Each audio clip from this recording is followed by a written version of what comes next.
There's something weirdly poetic about a Jedi walking out of the Order. Like he's quitting a 9-to-5 job that stopped offering dental. Count Dooku didn't explode into a rage or crash a ship through the temple walls.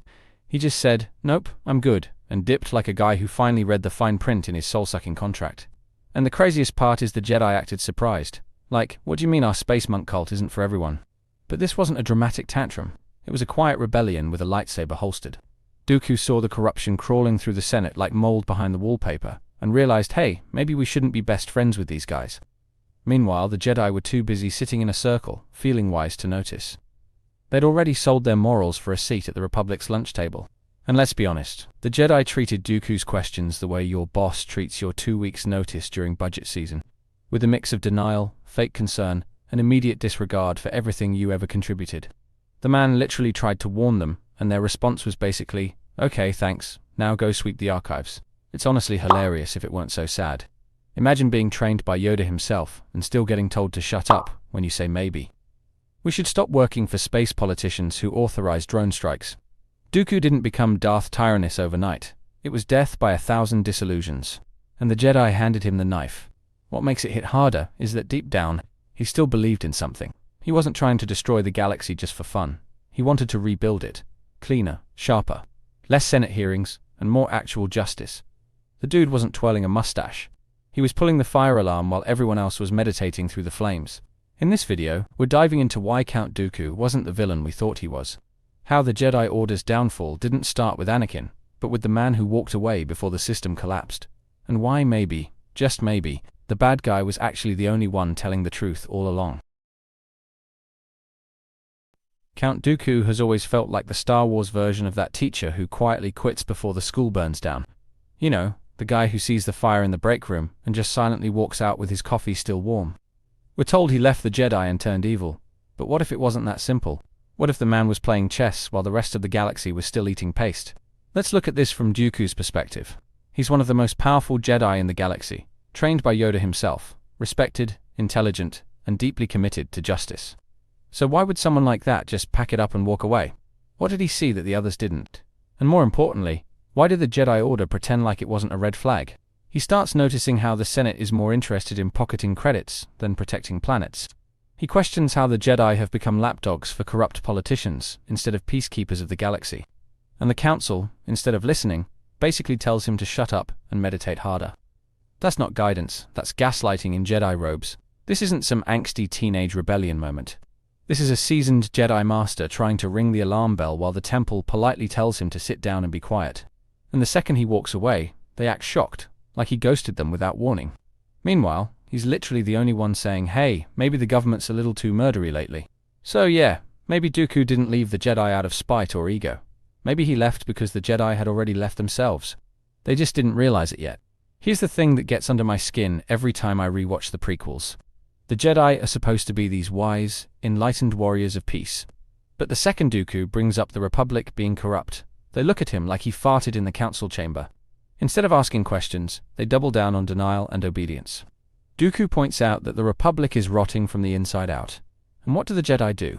They keep showing up to Senate hearings like nothing's wrong, waving lightsabers around, like it's all part of the plan.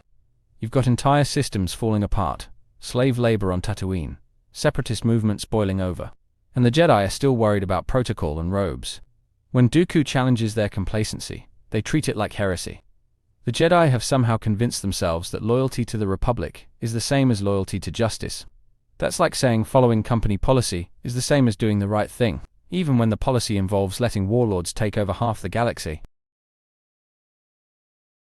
It's easy to forget that before he was Darth Tyrannus, Dooku was a man who genuinely believed in peace. Not the performative Jedi kind, but the real thing. He trained countless Padawans, studied the Force like it was sacred, and carried the weight of a galaxy that didn't deserve him.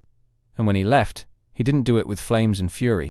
He just faded out of the story like a ghost who knew he wasn't welcome anymore. And the saddest part is, he was never wrong.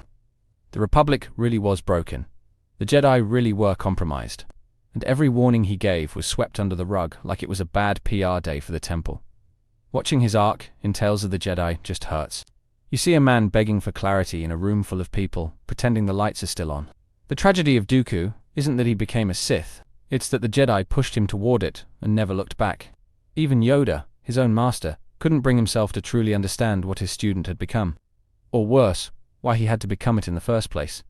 No redemption, no reconciliation, no effort. Just condemnation and exile. He lost his faith, not because he lacked conviction, but because he had too much of it. Enough to question the narrative. Enough to feel betrayed by the ones who taught him to seek truth. And when he finally found that truth, it was too ugly to look at without going blind. So he turned to the only side that promised change, even if it was twisted. Dooku didn't fall like Anakin. He bled out slowly, one betrayal at a time. And by the time the Jedi noticed, he wasn't their brother anymore. He was the proof they were failing and they couldn't handle what that meant. And yet, you can't help but admire the man's vision. Dooku didn't just see the cracks, he mapped them out. He knew the Republic's days were numbered before the Clone Wars even started. He understood that the Sith weren't the only problem. The real danger was blind obedience, dressed up as virtue. And he wasn't having it. This guy plays intergalactic chess while everyone else is fumbling over space checkers. He recruits Jango Fett before Kamino was even on the radar. He manipulates both sides of the war without ever breaking a sweat. He even keeps his identity as a Sith hidden from the entire Senate, while casually destabilizing the galaxy like it's Tuesday. He saw what Palpatine saw just from a different angle. And while Sidious was busy cackling about unlimited power, Dooku actually believed he could rebuild something better. Not just a new empire, but a cleaner one. Something stripped of corruption, politics, and the empty rituals of an order that forgot its purpose. You can tell Dooku still had Jedi instincts. He didn't revel in chaos like Maul. He didn't hunger for domination like Vader. He was trying to take control of a sinking ship before it dragged everyone down. And maybe he got played in the end, but that doesn't erase the brilliance of what he almost achieved. And that brings us to the real takeaway here. Dooku's story isn't just a warning, it's a spark. A reminder that questioning the system isn't failure, it's integrity. He left the Jedi not to destroy them, but to escape the version of them that had already destroyed themselves. Characters like Dooku force us to look inward. They ask uncomfortable questions. What do you do when the heroes stop acting like heroes? When the people you trust choose silence over truth? Do you stay and pretend? Or do you walk away and start over? And even in the midst of everything, his fall, his manipulation, his crimes, there's still a lingering sense that Dooku could have come back. That someone, anyone, could have reached out. Maybe Qui-Gon, if he'd lived. Maybe Yoda, if he'd listened. There was still a man in there trying to believe in something. That glimmer of humanity in Dooku is restraint, his intelligence. His grief, that's what makes his story more than a villain's origin. It's the story of a man trying to fix something he once loved, and refusing to sit quietly while it collapsed. And maybe, just maybe, that kind of resistance means more than blind loyalty ever did. But in the end, none of it mattered. The Jedi labeled him a traitor, the galaxy called him a Sith, and Palpatine used him like a tool, then discarded him like trash once Anakin came along. The man who tried to save the Republic was crushed by the very machine he warned them about. There's something especially tragic about watching Dooku's death in Revenge of the Sith. He looks at Palpatine with this stunned expression like, "Wait, you too." Like he finally realizes there's no loyalty in the game he thought he was playing. And maybe, in that final moment, he knew he'd gambled everything and lost. But if you step back and look at the full picture, Dooku wasn't the one who fell. The Jedi did. They fell when they stopped listening, when they chose convenience over conscience, when they let politics define their morality instead of the force they claimed to follow. Dooku's legacy isn't just a warning sign, it's a mirror, a reflection of what happens when institutions refuse to change, when power becomes dogma, and when vision is punished instead of welcomed. He walked away from a broken system, not because he was weak, but because he saw the truth before anyone else dared to.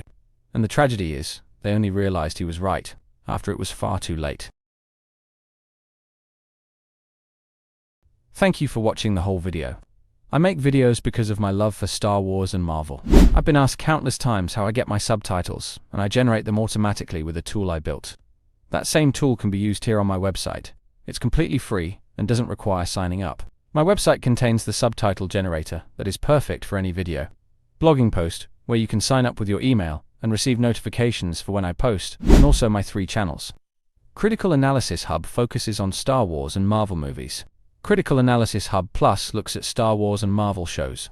And Critical Analysis Hub XP centers on video games, like The Last of Us series, Jedi Survivor, and GTA 5. Thank you for being a fan.